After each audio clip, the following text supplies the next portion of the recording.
What's up, guys? This is Sam, I'm Dani. and this is Asking for a Friend. I don't remember my line. What we doing? Okay, so we are going to start out, I think we're going to start out a little fun, just to get the ice broken. These come from our girl, Jolene. Jolene, shout out. Do you dream in third or first person perspective? When I read this, I was like, damn, I got to dream again real fast. It has been years since I've really dreamed. I think I flip back and forth, but it's hard. That's such a good question that I am completely unprepared to answer. Because, okay, here, let me tell you the weird thing I do dream, though. So, in your dream, do you ever try to scream or run, and you go to scream, and it feels like nothing comes out? It's like you're pushing as hard as you can, and it's like no sound. No, girl, I don't run in real life. I damn sure ain't running in the dream realm. Hell no. Well, that's the weird part. In my dream, when I go to run, I float. I'll like on Mario when your What is legs that? are Float just like a getting butterfly, sting like a bee. You ready? my legs are just getting it, but I'm like real slow float. And then when my legs stop, I'll float back down. It's like Yoshi in Mario. I wonder what you're doing in real life. I would we need a camera set up. Rich says I twitch a lot. I can see that. I'm like, like I'm being electrocuted. So you don't dream at all? I do. I know that there's dreams because it's this weird hangover feeling the next day, but I can't. No I have no recollection. idea.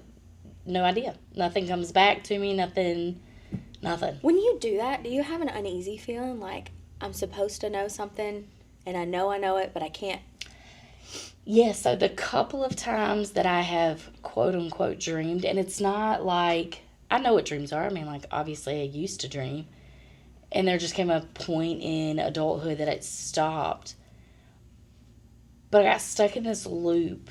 Before my dreaming stopped, I got stuck in this loop where somebody was there with me in the dream state, talking to me and like giving me a heads up, like danger's coming or things are happening. And apparently I was acting it out in real life at the time I was married. In the bed? Yeah, and so Amber's dad would be like, he would tell me, he's like, you get up and you gather up pieces of clothing, and if it had a light to it of any source, so like your charger, if it had like a little light indicator, Yeah. The alarm clocks, I would cover all of them up. Yeah. You're eerily clear when you talk in your sleep. Most people mumble, like it's very muted. No, ma'am. You are assertive. You are terrifying. And then, but even since like being here, I have no idea. Like not knowing I'm dreaming, but like Randy, when I was with him, he told me one night I sat up and I was like, "What are you doing?" And he's somehow I'm getting out the shower, baby, or whatever, and he said I was up out of bed getting dressed, and I was like, "Who the fuck's baby?" And he was like, no recollection.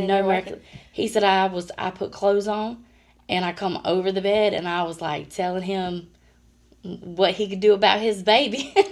Oh my gosh. And he said finally he just got really quiet, like he just left me alone, and I just went back to my side of the bed, got undressed, went back. Did he realize you were dreaming at that point? That is your therapy. So what is that? First or third? Psychotic person? I think you're in a different realm. I don't think it's first or third person perspective. I think it's like a different level of existence. That's personality number 7. She's a fan fave. Second question. If you found a box with everything you've lost, what would you look for first? Everything you lost. Oh, that's really tough.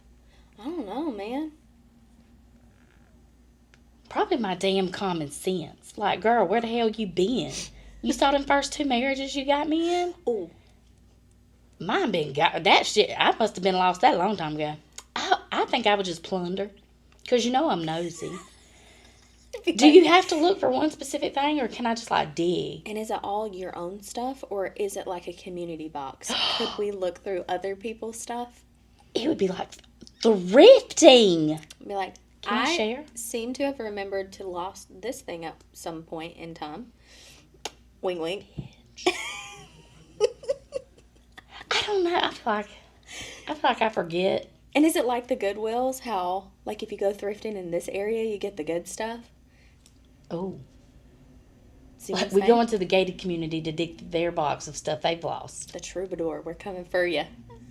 I don't know. Girl, you know how crazy I am, how spastic. Let me just have my box. I just want to plunder. Like pulling out, like, you can get back. Intentional forgetfulness. I, at one point, had this handbag. I'm sure of it. I remember having it. Like, oh, it's shiny. I know for a fact it was mine. Okay, next question is about in-laws. She says it's... I never had good luck with them. Same. What is it in our DNA? It's an I love you situation, but you drive me crazy situation. I feel like it's always a competition with everything, and everything is a show. They only call when they need something or when it benefits them.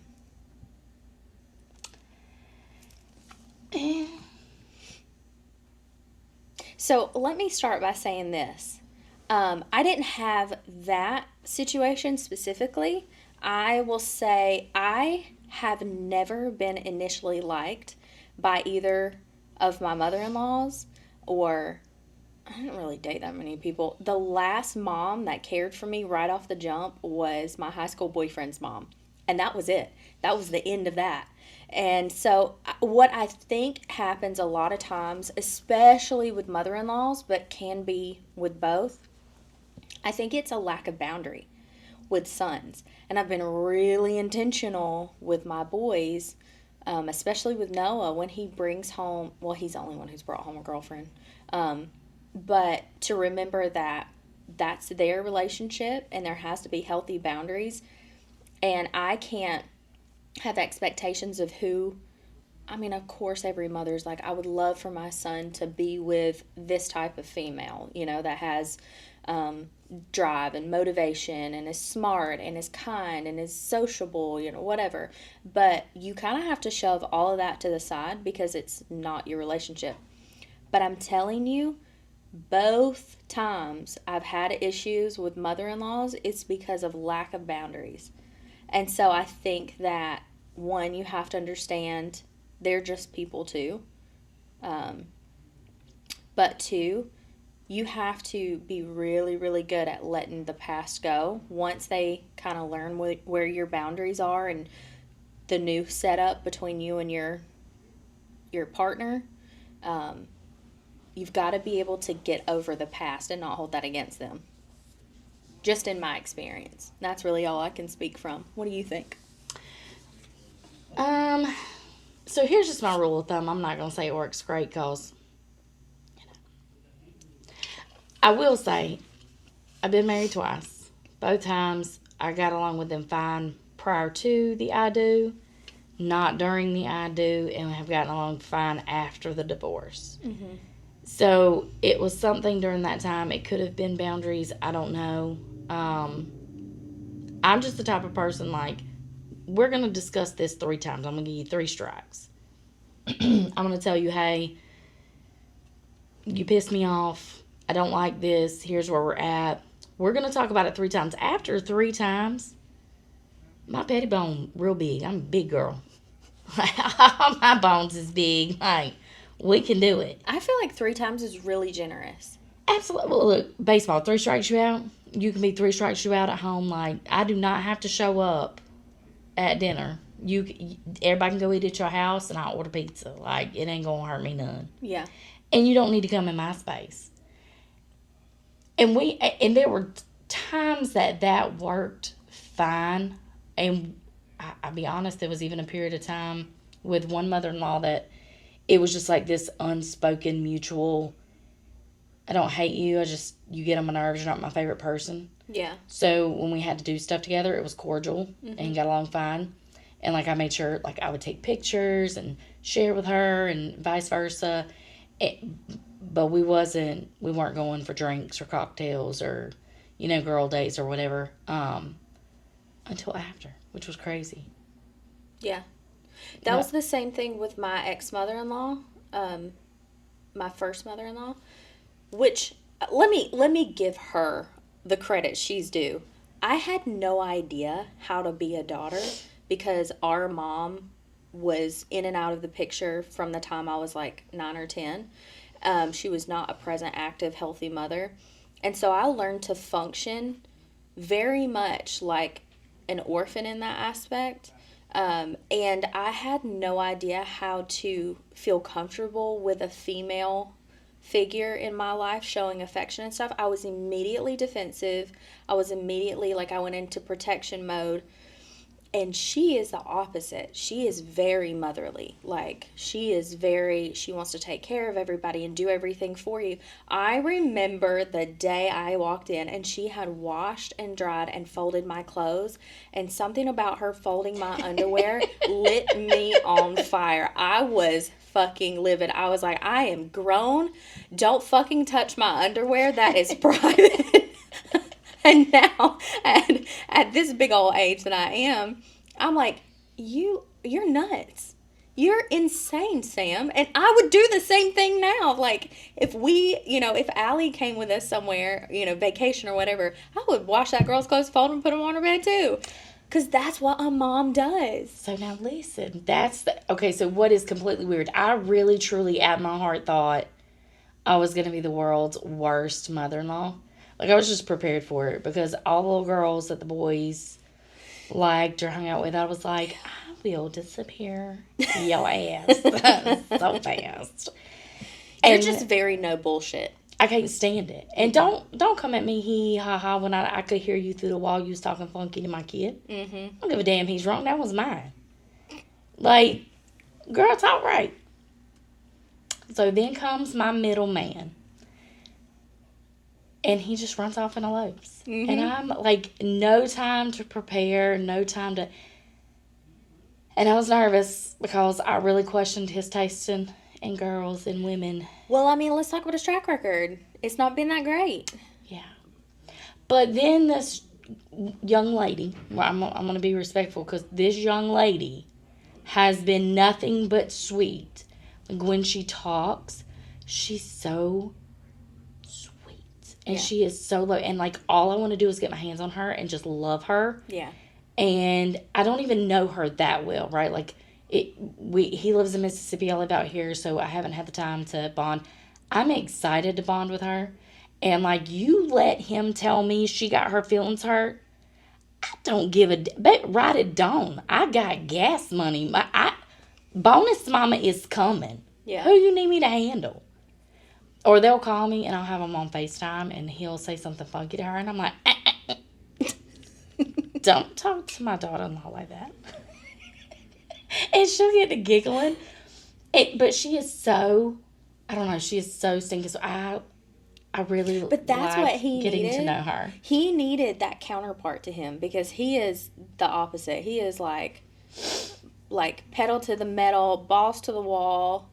He lives life out loud. And watching them, like, they rushed this. They know they rushed this. But seeing him step into this manhood role and him being gone for work and she being at home and him calling me at night or in the evenings and just listening to how he talks about her and their relationship and their future plans, I'm just like, I'm so proud of him and I love him so much, but it makes me want to love her even more. Yeah. And that's the thing. Is that everybody's relationship looks different. Some people, when they know, and they get married on a whim and they're together until they draw their last breath. And some people wait 7, 8, 9, 10 years and get married and it all falls apart. You just never know. But the main thing is that you and your partner are on the same page. And there has to be a lot of grace all the way around. And realize that everybody in the situation is just human doing the best that they can. And try your best to communicate effectively, respectfully. Sometimes it's going to fall apart. Sometimes it's going to come to a head and maybe get ugly. But, I mean, just to put this out there, because isn't what once you post it to the internet, isn't it forever? Yes. Kara, if you want to be my favorite daughter-in-law forever, you can convince him to move back up here. I second that. I still love you. Nashville's a great place to raise children, and there are lots of small towns and good schools. The best mother-in-law ever lives We're here. going to create a slideshow. We'll just put a pin in it. Look, I have so many ideas. Slideshow, send it to her. All right, next question. And I feel like this one is definitely one that you're going to have some insight on. Oh, shit. This one came in anonymously. Oh, did I say who the last one was? That was from a follower on TikTok. If you're not following us on TikTok and joining our lives, or joining our Patreon, click the link in the bio and join our Patreon, because you get to you get preference on the questions and you get to vote on episodes. That was from Tay Creel. Hey, Tay. Hey, Tay. Dang, I'm losing my voice. No, Listen, really, it y'all- sounds fun. It does it? Okay. Yeah, it's going to feel grittier inside your head. Oh, All right, so this one is anonymous. It came through our text line on Apple Podcast. You can click the text us. Hi, ladies. I have the most amazing, loyal husband, but I miss the crazy, primal intimacy of prior relationships, though they were asshats. Understood. Note, Hubs is thoughtful and attentive in non-sexual ways. Kisses, butt slaps, texts, good morning, beautiful, date nights. I feel like I'm in a vicious would you rather episode. And I feel like you have some really great Okay, wait. So I got to advice. make sure I understand this. So she's married. Married to the most incredible man. We love him. Love him. He is golden loves us. retriever energy big. He is booping her booty in the mornings. He is good morning beautiful texts. He is making her coffee. He is taking her on nice date nights. But there's not an adrenaline dump. There's not that gritty, like, love-hate It's relationship. adrenaline. Is that what it is? Absolutely. The butterflies. Well, I mean, it's not always butterflies. People like to say they butterflies because that sounds so sweet, but really, it boils down to it boils down to a dopamine hit. Like it is Yes. it is a rush. You're chasing a high, you're chasing a hit, you're chasing. Yeah. So yes, I do have insight. So and anybody that knows me or has watched any of my content for any amount of time knows that I've had a portion of life where I just dove headfirst into learning and experiencing lifestyle. Mm-hmm. Lifestyle is a very blanketed statement of lots of different. Pineapple lifestyle. I mean, All fruits. If it sounded crazy, I'm either going to read about it, I'm going to go watch it, I'm going to go ask questions. And in that, there was a lot of chasing, like the next high, because when you experience something and you are getting this instant hit of like gratification, right? Like, talk about fuckboys, right? Like, they have their place. There's a place for that in time in your life. But it's a cycle, and you really have to be careful. Like, you meet this great guy, you don't want to marry the fuckboy. Mm-hmm. But what are they good for? They're good for boosting your ego. They're good for the right here, right now, and discard. Mm-hmm. That was a good, though, example of, like, you just want the dopamine hit. Yeah. And is it different? Is that dopamine hit different chemically than, say, like, you get a dopamine hit when you complete a task? Like, you make a list and you complete a task, right? So, like, for neurospicy people, that's a big thing, is like, I'll kind of get lost in my head. So if I put it down on paper and I have that gratification of striking through it, I get a dopamine hit. And so that's how I've trained myself to actually be productive and get things done. Same thing with eating. That's why people get addicted to food, because they get a hit of dopamine when they eat. And so is that the same chemically, or is it different because it involves like the sexual aspect? I think it depends on each person. I don't know what it is she's missing, like what it is that she's deriving from that. For me, the hardest thing to break the cycle, there was a few cycles I got on. I was looking like a little hamster doing those wheels. And for That's your spirit animal, bitch. So there was just times that I was just like, I don't know, some of it was different. And it's not, and when I finally got out of the cycle, and we, pick which one, right? Like, I absolutely, here's one cycle that's really hard for me to break. It is, what was that? So, one of my things that I'm addicted to is online dating, but not for its intended purposes. I love just setting up the most sweetest, innocent looking profiles and just waiting for those men that are just full of audacity to come. And I definitely get this high I get off of those initial quick responses that are very crude and ugly, and so I can just go in with kill shots, right? Like I'm talking sarcastically, I'm talking shit, and it's a high for me.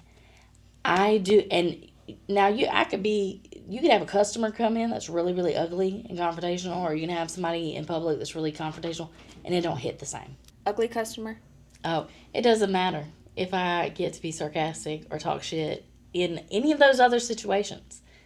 It is a different result than what I get online. I don't know. It's weird. So I wonder, what is it that she's missing? Yeah. Because there's options. There's options. Yes. I mean, you can maybe they could do like a role play thing. Role play is it good. Depends on you both have to be comfortable with it. For sure. It's a lot of communication. Yeah. A lot of boundaries. Yeah. But okay, we probably don't do it right. Let me just say this. We're just straight out of the gate. If you saw it happen, you'd be like, I can't deal with you. But me and Rich will be out in public. Wait, I wasn't going to say anything naughty. I wasn't. I'm talking about date night. No, I know what y'all do on date night. Shut up. For you to be so accepting, I've never in my life. No, but we'll be out, and like if I go to the bathroom or something, like I get up and go to the bathroom. When I come back, he'll act like he doesn't. I'm like, hey, can I get your number? Like flirty, like you sure are pretty, And I've seen y'all do that. It is so cute. It really is cute. I wish we didn't know each other again so he could hit on me. Please know if any man ever does that to me, I'm gonna embarrass the shit out of him right there wherever we're at. Oh my God! How did you find me? I have a restraining order. I told you I didn't love you anymore. I want your dad. You know how people get proposed to in restaurants and everybody's like, it's a polar opposite. People will be like, oh my God, not your dad. I feel like Gray do be hitting different. Danielle was taking applications for daddies. Queso daddies, sugar daddies, Splenda daddies. What is a queso daddy? Well, those are the ones that just bring you food.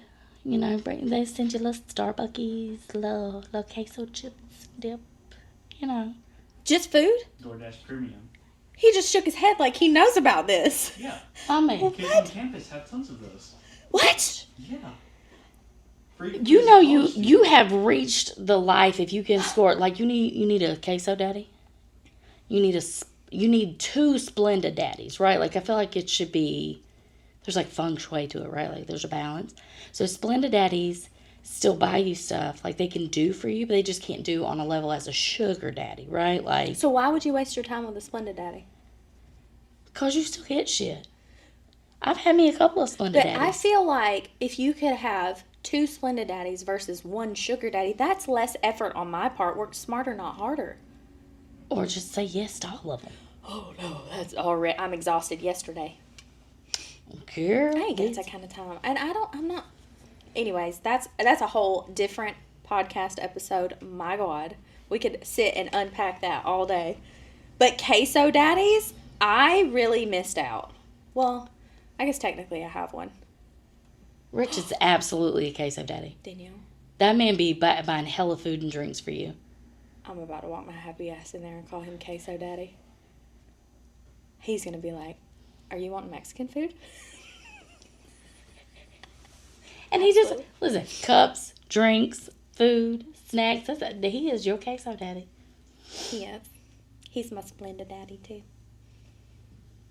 Girl, you are my Splenda mommy. I just want everybody to know that. Like, why do you not have a sugar daddy? Because nobody Splendas me up like my sister. She spoils the shit out of me. And I don't actually have to do anything. I just exist. Because I can't stand the men you choose. I really don't like them.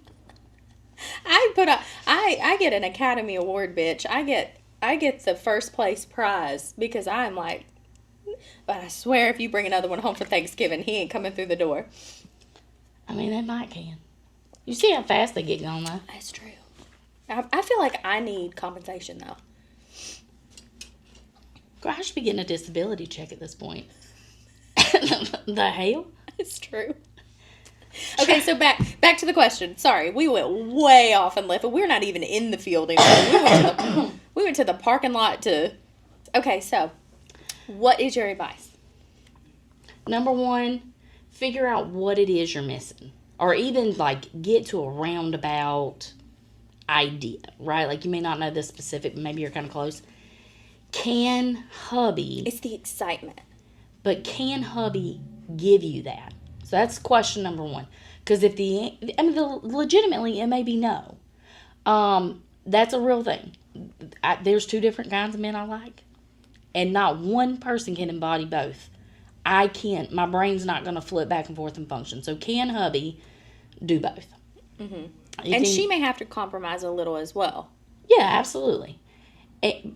But the fun thing about that conversation is something may come out with hubby that you don't know he misses. Or you may help him realize it's like, oh, is that a thing? Let me try. And then, listen, people are real funny about wanting to make sure they still are like, I don't know, like respectable and ladylike with their marriages. Girl, be a slut. Just be a hoe. If you can't be comfortable in your marriage, what is the point? Go climb in the back of that car, in the garage, in the driveway. And don't tell him it's coming. See how he does. You can grade him first before you even talk to him about it. But maybe he can. And if the answer is yes, he can give me this result or this feeling, conversation. And it may feel awkward in the beginning. Super awkward. Absolutely will. If it doesn't, you're doing it wrong. Right. Because you're like getting outside of your comfort zone. But that's okay. Awkward is okay. Laughing at yourself and each other is okay. Keep working together. You like push those boundaries. Absolutely. And be open. Because it'll grow too. Because if it is something that you guys are good with communicating on, you don't, like, so long as you don't put boundaries on yourselves, right? I mean, obviously, if it's personal boundaries for y'all, but yeah, you just kind of let the conversation flow. I mean, your conversation can go anywhere. You two may end up having a whole brand new love life that neither one of y'all have ever, nobody can hold a candle to. Yeah. For sure. Yeah. And you don't have to talk about it with people. It can just be like your own, not really secret. Secret's not the right word, but private for you two. Yeah. It doesn't have to be discussed. It doesn't have to be announced. It doesn't have to be, a thing. It's just between you two. And now that's a whole nother thing. What people, and again, this is a very personal decision. When you get into your sexuality, right? Like the intimacy part of a relationship, you can make a choice. You can keep it between you and your partner, and you two talk, you two Google and do your research and read and do whatever you got to do. But know that there are options and outlets out there to where you can talk, discuss anonymously at that with other people that may be going through the same thing, who may have already went through the same thing and now are like-minded and can offer. You mean like online forums and stuff? Yeah. Yeah. That's a honestly great idea. But, yeah. I say just have fun with it. And, furthermore, you can try new things. As you get into it and you get more comfortable, start, like, stepping out of your comfort zone a little more. Trying new things. Trying dressing up or... Date night idea. A spicy vision board. Oh! A spicy bingo board. That is so... Wait, I think they have those already, like dice and bingo boards and stuff. But the spicy vision board, you just have to let go of any amount of shame you feel surrounding sex or intimacy. Just release that. Like, agree to be completely honest with yourself first and your partner. Go forward. I love it. And don't be judgmental. Some people do choose. What was it that we talked about last week? We listen and we don't judge. Sometimes maybe there is a third that comes in. Oh, yeah, we're not going backwards. We're not going to last year. No. Last year? No. It was last week, girl. I'm just saying. But, honestly, I don't think, and if that's the choice, I think that's great. But honestly, I think that if you are willing to compromise a little bit, to try new things, to listen to your partner, 9 times out of 10, they no longer need that. They no longer feel, it's like that person that was like, you know, we've been together for 5 years. I wonder if this could have been a conversation earlier of, hey, I just feel like I'm kind of lacking. You know, but listen, I was in a marriage where I did try to have that conversation, and there was too much religious shame that was tied to all of that for him, and he couldn't get past it. And, you know, that was something that was just forever a point of contention. And some people just can't move past it. And if that's something that your partner says they can't move past or they can't provide for you, you're not the bad guy saying, these are my needs. I don't feel complete. I don't feel whole without this. There is an issue with connection. There's an issue with intimacy. Like, you're not wrong as the woman stepping up and saying, there is a need that is not being met. That's okay. Yes, and once you start having these conversations, I'm telling you, Google, it will be your best friend. Blur off. Make sure that feature is off. Because you may find stuff that you're like, oh, wait just a damn minute. Yeah. Fuck boy who? No. Yeah. Like, the amount of accessories and items and toys and, like... But see, all that was even off the table in my first marriage. I wasn't allowed to do any of that because of religious guidelines or whatever. I'm telling you, it was like he drugged me back to the Stone Age by my hair.